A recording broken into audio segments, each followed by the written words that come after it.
Old man Trump? On Saturday, October 5th, Donald Trump, 78, was called out for his disheveled look in a new viral image. In the snapshot, the father of five's thinning hair was on full display, as was his sagging skin.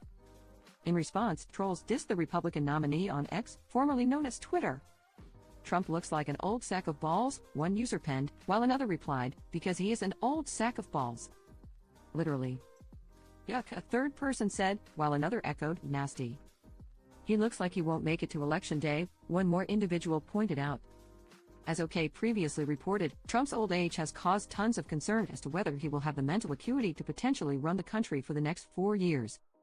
Trump shared a particularly alarming message following his September 10th debate against Kamala Harris, in which he claimed had an audience despite there actually not being one. They didn't correct her once, and they corrected me. Everything I said practically. I think 9 times or 11 times, and the audience was absolutely, they went crazy. I walked off. I said, that was a great debate. I loved it. We had a lot of people watching. We had 75 million people watching, something like that.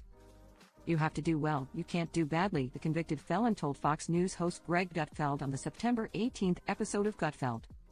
In response to the worrisome gaffe, social media users weighed in. Audience? Is he hallucinating now? There was no audience at the debate, one person wrote, while another joked, the audience being the voices in his head. Donald Trump's senility is wild. Wake up, Mia.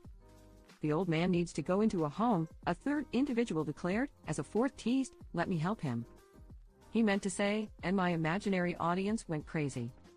This was just one of Trump's many mistakes that have brought his health into question, as after he was asked how he'd bring down the cost of groceries at a recent town hall, he could hardly give a coherent response. So we have to start always with energy. I don't want to be boring about it, but there's no bigger subject. It covers everything. If you make donuts, if you make cars, whatever you make, energy is a big deal. And we're gonna get that, he rambled. They want money, they want to build windmills, we want money for these windmills, ay. Anyway, but you know what? It was amazing, he said.